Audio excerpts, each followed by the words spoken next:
Yesterday, something happened that no human being has ever done before in the history of civilization. Elon Musk became the world's first trillionaire. Not a billionaire, a trillionaire. $1 trillion. And it happened in a single day. If you want to understand how one person can accumulate more wealth than the gross domestic product of entire nations, you are in the right place. Because today, we are breaking down exactly how this happened, why it matters, and what it means for the rest of us. Stay with me, because the numbers in this video are going to make your head spin. So let me set the scene. June 12, 2026. SpaceX, Elon Musk's rocket company, officially began trading on the NASDAQ stock exchange. The initial public offering, or stock market debut, was priced at $135 per share. But the moment trading opened, shares jumped to $150. By the end of the day, SpaceX closed at $161 per share, up nearly 20% from the listing price. That is a massive single-day gain for a company that just entered the public market. The company raised a record $75 billion in this offering. That beats Saudi Aramco's 2019 record, the largest initial public offering in history. And SpaceX ended the day valued at over $2 trillion. Let that sink in. A company that did not exist 24 years ago is now worth $2 trillion.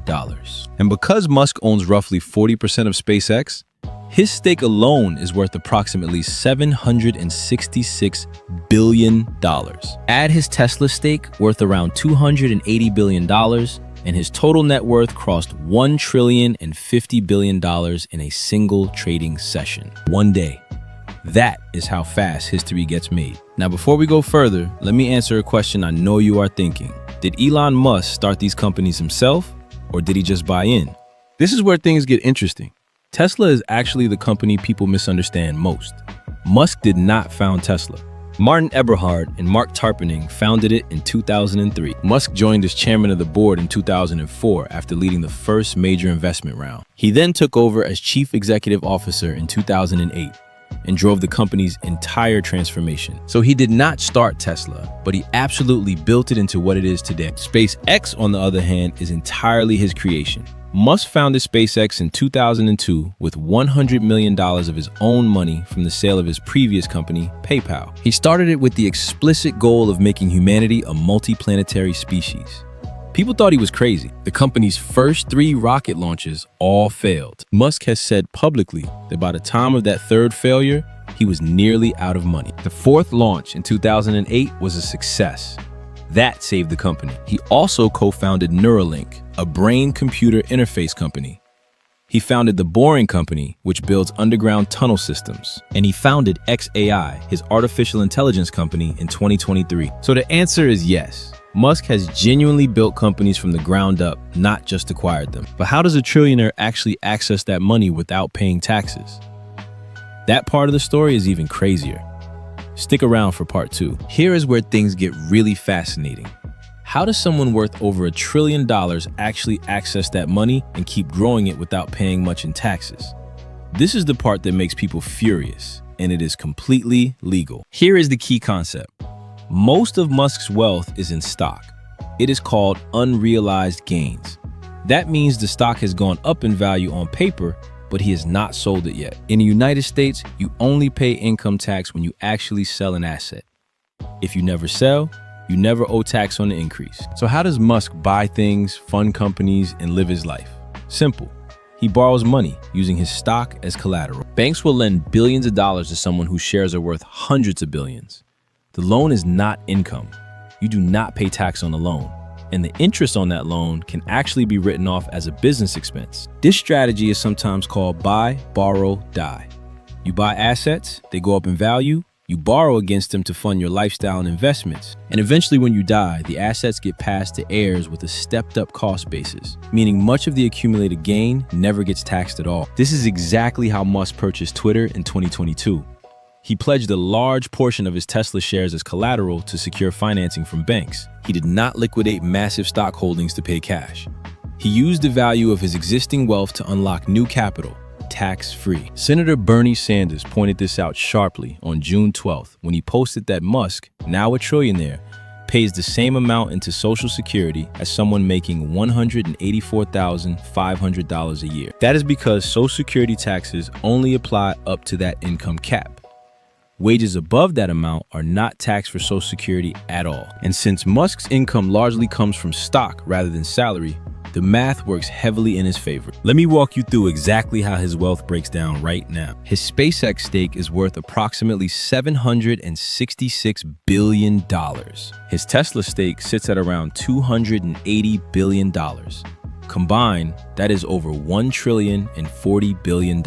He also owns XAI, which merged with SpaceX back in February 2026, pushing the pre-initial public offering valuation of that combined entity to $1.25 trillion. That merger was genuinely rocket fuel for the subsequent initial public offering boom. He also owns X, the platform formerly known as Twitter, his stake in the Boring Company, his stake in Neuralink.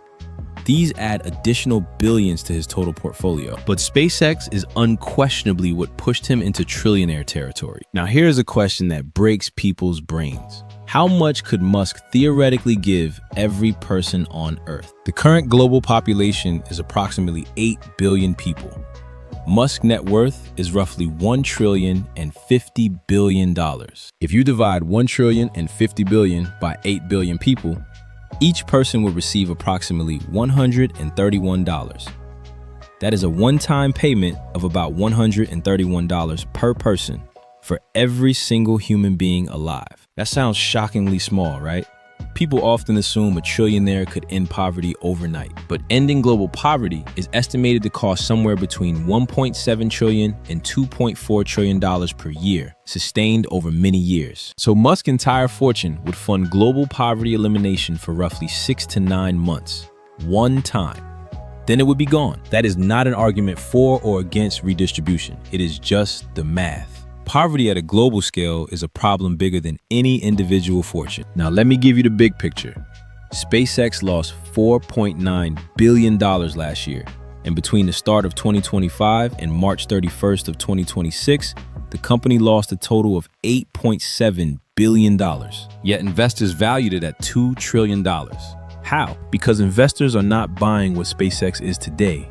They are buying what they believe SpaceX will be. The company generated $18.7 billion in revenue in 2025, up 33% from the year before. Starlink, its satellite internet service, already has millions of subscribers worldwide, and SpaceX has government contracts worth billions. But beyond that, investors are betting on Mars colonization, orbital data centers, artificial intelligence dominance through the XAI merger. These are the kinds of bets that make traditional analysts nervous and make Reddit finance communities lose their minds. And honestly, both reactions make sense. Here is your takeaway. Elon Musk became the world's first trillionaire because he founded SpaceX 24 years ago with his own money, built it into the world's most valuable private rocket company, merged it with his artificial intelligence company. He accessed the wealth along the way through loans backed by his stock, a completely legal strategy that minimizes taxes. His Tesla stake provided the foundation. SpaceX provided the explosion. His Tesla stake provided the foundation. SpaceX provided the explosion. Love him or not, what happened on June 12, 2026 will be in history books. The first human trillionaire. The most valuable initial public offering ever. In a debate about wealth, inequality, and the future of capitalism that is just getting started. If you found this video useful, hit that like button and subscribe. I cover stories like this every week.